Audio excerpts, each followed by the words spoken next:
Hello, welcome to this session of Talking Tech, Women and Girls in ICT. My name is Sarah, and today I am very excited to have a discussion about tech and tech careers with Temi, who is a technology consultant at Deloitte, UK. Talking Tech is a series celebrating girls and women in tech being recorded around the world between Girls in ICT Day 2020 and 21. Girls in ICT Day is an international day marked on the 4th of each April. And the objectives of Girls in ICT Day are to help create a global environment that empowers and encourages girls and young women to consider studies and careers in the growing field of information and communication technologies. The Talking Tech series is brought to you by the ITU, UNICC, and the Office of the UN Secretary General's Envoy on Youth, and is in support of Equals. The goals of the series include to inspire girls and younger women with information about the range of ICT careers that can be had, to bring before a broader audience some of the role model women in tech, and share information about their career journeys and work, and to offer diverse examples of how ICT is being used to support achievement of the Sustainable Development Goals and other UN goals. So to kick off the session, I'd like to briefly introduce myself. My name is Sarah, and I'm currently studying a Master's in Management of Information Systems at Warwick Business School. I am passionate about making a more gender-balanced technology sector. So now I am delighted to introduce you to Temi. Temi has over 8 years of technology consulting experience, where she has delivered technology-enabled solutions for small and large organizations across various industries. So Temi, to start with, can you please tell us when and how you got into technology? Yeah, so I think it started from my academic background. So I studied an engineering degree. At the time, it was called Electrical and Electronic Engineering with Management. And whilst it was a technology related degree, it was kind of heavily focused on the engineering side of things. And I wanted to get a broader perspective of technology, especially how it's kind of used to enable businesses. So I then had an opportunity to intern with a global investment bank at the time. And that for me was like my exposure into the real world of tech, enabling businesses to kind of, have that competitive edge. And I think what really blew my mind away was just seeing the amount of investment that a lot of all these large corporates spend on technology, just because they know that it does make the difference. That is what gives them an edge. And for me, that was a new perspective to, technology as I knew it. And I got interested, and I wanted to kind of learn more and really sort of do something in this space and be a part of this journey. So I decided to do a master's at Warwick in an area that was kind of focused around information systems and management, and kind of how you navigate between business and technology, which led me to doing the course that you're doing at the moment. So that was kind of like my introduction into technology, and I haven't looked away or turned back from it since. Yeah. Wow, that's just so powerful, as in the exposure that you got as part of your undergraduate and internship was like, wow, that's amazing. Thank you. Okay, Yeah, I was also wondering, out of curiosity, what made you interested in technology as well? right. Well, for me, it's slightly different because it actually began with my passion for creating social impact, especially in the domain of international development. So I actually got involved in lots of international development activities in my undergraduate university. And one of the projects was called MIGO, where I helped entrepreneurs and small businesses to learn, adapt, and leverage the business technology tools to grow their businesses. And this was when I really saw the positive impact of technology. So soon it became my motivation to further study the use of technology, and that's why I've decided to study a master's in management of information systems at my current university. Excellent. That's a good way to go about it. Thank you. Now back to you, Temi. Can you tell us more about your current role at Deloitte in technology? Yeah, so I am a technology consultant, and I know that is broad and can mean anything, but my job, I'd say, really is, helping businesses to maximize the value that they get from the technology investments to be able to achieve their business goals. So I do a lot of work for large corporate clients, to help them define their IT strategy and kind of make sure that that aligns with the business and not just implementing technology for the sake of technology, and helping them sort of choose and implement the right solutions. Where it's in the case of a service, helping them select the right suppliers, understanding what that relationship and that dynamic of the supplier and the organization is going to look like as they work together. And ultimately helping them also navigate their technical environment and opportunities to reduce costs, as well as get the most return on their investment as they use the technology. So that's kind of what I do in a nutshell. I see. That's really really interesting. So, in terms of your role, are you currently holding any leadership role? For example, are you leading a technology team or? Yeah. So I'm a manager in what we call our sort of technology strategy and transformation practice. So within technology, my practice is focused on, helping organizations transform their businesses with the use of tech. And within that, I work in a smaller team called Technology Sourcing and Commercial Management. So there, we sort of look at how you look at different suppliers and make the most of the commercials. So I lead a team in that area, and yeah, so I think it's almost the bread and butter of what I do. Leading teams to kind of execute projects on behalf of a client, and that has really obviously been a very interesting experience for me, because you kind of learn so much, you make mistakes, you learn from them, and the experience has really really for me so far. Wow, interesting. So I was wondering about you, what are your next steps, what are you thinking of doing following your master's program? Right. So I am actually quite happy to share that I'm very clear on my next step upon the completion Hmm. of my master's degree. Okay. So I actually aspire to become a technology consultant just like you, Tammy, Okay, great. where I can leverage my business acumen and technical skills that I have been able to build as part of my master's course in Excellent. order to bridge the gap between, those business teams and also more technical teams like development teams.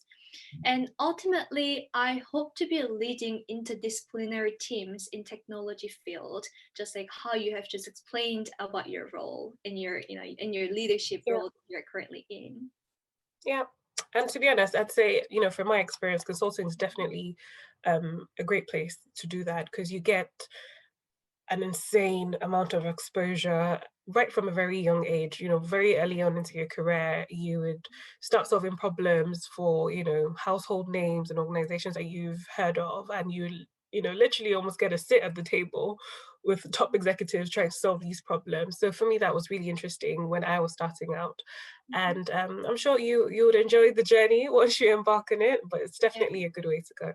nice. Sounds very, very exciting. Okay, now Tammy, can you share your experience in technology, like Yeah. any activities or projects that you're particularly proud of? Oof, how much time have you got? Don't worry, we um, still have tons of time. yeah, so I've been in my current role for about 8 years, and in that time, I've worked on, I don't know, maybe for different clients across different industries. My particular focus is around financial services as an industry, and I do dabble into the retail sector sometimes. And in that space, I can think of about three achievements that I'd say I'm most proud of anyway. The first one would be helping one of these UK banks, sort of high street banks, helping them sort of return to profitability after kind of being in the reds for a while, and having the shareholders looking to pull out, which would ultimately have led to the closure of the bank. So my role on that project was to help, identify where, cost saving opportunities could be made, especially around the technology remit, because that contributed to about 30% of their cost base. And, as part of that work, I was able to help, renegotiate contracts with their suppliers to get them to sort of reduce costs where possible, look at, some of the technology services that they were using, some things that they weren't actually using that they were paying for, making sure that they were either getting the value or, put an end to that service, consolidating their applications where possible, and all these different types of measures that they could take to reduce costs. And we were able to significantly get that cost base down by, a few £1 million, which did make a massive impact to sort of the longevity of the bank. And, the bank is still on the high street today is all I can say. And, without that effort, I'd say it would have been a Herculean task to still get the bank to be up and running. So that was something I really did enjoy working on. Another one would be sort of in the retail space, helping a lot of the household names that we know. I give you a few examples. Dyson, for example, TJX, so the owners of TK Maxx. I was part of the project that helped develop their e-com websites. So it's been quite an interesting journey, going from a place of, we need to kind of get the best customer experience for our clients, and to actually sort of get that up and running where the likes of you and I can actually use our website and, get quick response times from it that works for both myself and, the business. So that's also been a very interesting project that I've worked on. And I'd say lastly, in the area of sort of artificial intelligence and machine learning, all these really nice swanky technologies that are kind of emerging at the moment. My firm has kind of had a huge amount of interest in wanting to upskill people in those areas, because these are the next generation technical skills that people are looking for. And I was tasked with kind of looking at what learning and development for our practitioners, in that area should look like. So I helped with defining the vision, setting up a whole host of courses and curriculum to help upskill our people in that area so we can best serve our clients in that space. So I'd say those three things are things that jump out at me as activities that I've really enjoyed doing. Wow, that's just mind blowing to like the range of projects and work that you have been involved with. I think that's one of the benefits of getting involved in consulting is actually, wow, but Yep. wow, like can you imagine that you walk into the high street and just see the bank that you saved? Can't like I can't imagine the feeling that you get. Yep. It's nice to see your work actually have an impact, because that's really where you get fulfillment, right?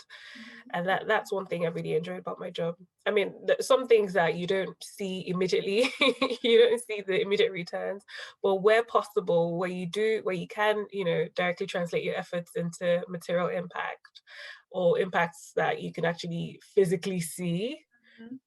it is very rewarding. Yes, definitely. Mm. Amazing.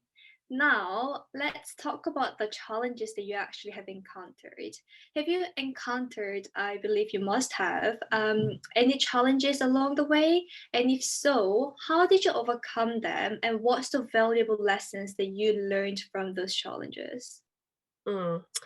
So I have had enormous challenges, many, many challenges over the last couple of years.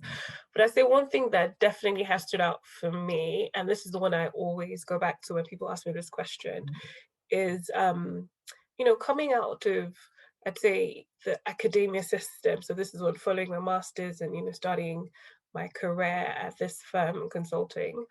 One thing that stood out to me when I just started working really was, academic success doesn't always translate to professional success, right? Because when you come out,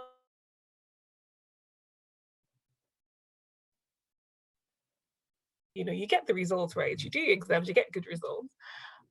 But in the world of work, things are a little bit different. You can spend your time, slaving to get your work done and doing it perfectly, but not necessarily getting the credit for Mhm. that piece of work that you should, or just not being visible enough that, people can actually attribute the work to you. And those things are actually the harsh realities of the world of work, where enhanced visibility is very important. It's not just about you hiding away doing your work and then, people just give you credit. It's more about selling yourself. Mhm. So for me, I'd say one of the challenges, I faced was in just really trying to get myself known and, getting myself become more eminent through the team that I work with. I realized that that was the key to getting people to know you, especially when you're working in a perception-based business where people kind of just Mhm. want to work with people that they know. So trying to network and get a lot of people on side, get a lot of people on board, know people, form deep relationships. That for me was a new way of working, and it was something I had to learn really quickly to be able to kind of progress Right. or advance my career at the firm. Wow, yeah, that's such an invaluable advice, actually. Then, do you think, you know, how we are working from home because of the pandemic crisis? Do Yeah. you think the change of working environment has Mm. affected the way people network and then, you know, the way people enhance their visibility? Yes, I'd say you would have to work a little bit harder next Right? time around, because it's not as easy as just, walking in the halls of your office and seeing a friend or seeing one or two people that you know and grabbing a coffee or saying hello and having a little chit chat. Those are the things that we really do miss about working, because now everything is pretty much restricted to a Zoom conversation or a Teams meeting or some sort of chit chat that still happens over virtual conferencing. And that in itself, because you have to organize everything, it Mhm. makes it a little bit more challenging. So some conversations that will occur a lot more naturally are not necessarily, happening in that way now, because you literally have to organize everything. So you do have to work a bit harder now, I'd say. But I think the crux of the matter still remains the same. It's more about, getting yourself known, a lot more, or having the right conversations, reaching out to people. So I Mhm. don't think technology should change that as much. Wherever you can, take time to actually get to know your co-workers, for example, your colleagues or your team members. Take time to actually get to know them, not even just within the context of work, within, and personally see it is, if you're going to be spending, I don't know what, 60, 70, if not even more of your time of day doing work, it just makes sense for you to know people that you're working with and actually form like real relationships, because it makes life easy for you, it makes life easy for them, and then you actually enjoy what you do.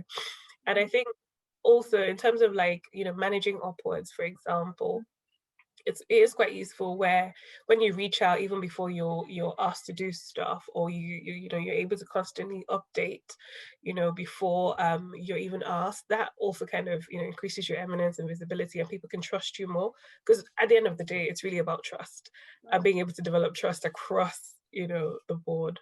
So yeah, you might need to work a little bit harder, obviously, Right. because you're not seeing people in person, but ultimately, you have to put in the effort to get yourself out there. Right, that's so true. I'm trying to build up my profile, you know, just to be more proactive, Yeah. especially on LinkedIn these days. And right before I jump into, you know, this professional environment. Hmm. Yeah. So the last question of today's session is that since this series is about girls and women in technology, to me, do you have any advice for girls and younger women who would like to get into this technology field? Yeah, so this might seem like a cliche response, but I'd say dare to dream, because beyond even having technical skills or having any technology related skills or aspirations, I believe in the power of a dream. Because when I look back at my own career, I see that everything that I have done up to date is just like a physical manifestation of all the things that always thought about or imagined that I'd be doing in a couple of years. So it is very important to have something that you're working towards, have a vision, have a dream that you strongly believe in, and then make sure that you're very intentional about everything that you're doing. So even your daily choices, what you plan to do that day, for example, or your career choices, what you plan to study, the people that you even associate yourself with, it's so important that everything that you do gets you one step closer to achieving that dream. And also, I think very importantly again is, as a woman, I have seen a lot of very capable women that are capable beyond measure, in terms of their abilities, in terms of the ability to actually like deliver, um but for some reason they still kind of really hold back. They don't want to sort of be actively seen to be tooting their horns, and that doesn't work. That doesn't work in the workplace at all. It doesn't do you any favors. You're not doing yourself any favors. You're not doing the people that you're not allowing to benefit from your dexterity any favors as well. So I've seen a lot of people, and even myself early on in my career, I've seen a lot of people actually become a victim of humility, so to speak. It is good to be humble, but you need to be very confident in your abilities, and you need to let people know, because people don't know what they don't know.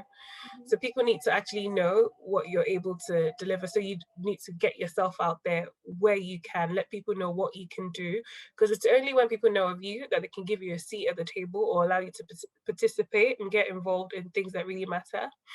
So, for some people, it's really out of their comfort zone. It is out of the comfort zone for most of us, I'd say, but it's something that you need to do. Right. Yeah. That's such an inspiring and powerful message. I think I'd like to add here.